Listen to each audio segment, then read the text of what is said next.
I love teaching here in Gardner. I love being in Gardner. Came from Yellowstone, lived in the park for 10 years, raised my kids in this small community. It is the best place to raise your children. And it's gorgeous. How could you not enjoy waking up every day and seeing Electric Peak or the Yellowstone Arch? We both knew that we loved the Gardner area. Kiara came to work in Yellowstone, and that's how we met. My family's here. I have family that are also teachers in the building. We just had our first child August 13th of 2025, and it has been amazing to not only be near family, but in this small community where everyone is always wanting to hold our baby. We're not holding our baby now because friends are taking care of them while we're doing this. My first year teaching, I taught my son. It was my first year, and I had my son and all his friends in class, and my son and I almost got a divorce that year. It was horrible. But we know all our students. I think we know them better than most teachers because we know their families. We know so much about them. Small town living is the best. The community involvement, the support that we get, the support that we give one another is incredible. I have nothing negative I could say about small towns and rural. I grew up in a rural community, but then I moved away and worked in a large district, in a AA district, but my heart called me back home into the rural district, so I moved back here. I know sometimes people might think that, oh, it's a rural community, so there's going to be less opportunities.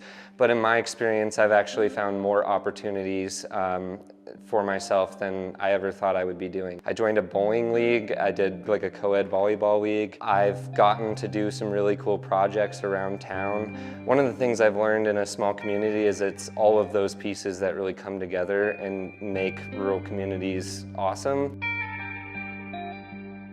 I had a student bring me some jam because they knew that I was wanting some peanut butter and jelly toast, but I didn't have any jelly at home. And I was like, oh, I'm gonna have to go to the store.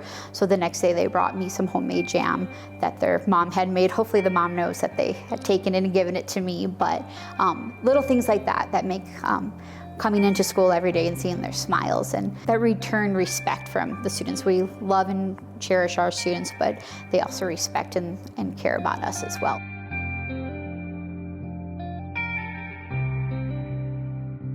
One of the goals that we have here at Arrowhead is to make our school kind of a community center. We host a Friday play group for young families. We're looking at getting some tournaments going on using our basketball court and our kickball area. We have some family nights coming up. We did a Thanksgiving meal last year. We're gonna do a caroling event here on our last day of school, inviting the community in for hot chocolate, cookies, and some carols before the Christmas break. So working to try and build those community ties and have our school be a center for the community and maybe increase that piece and want to draw more people into the community.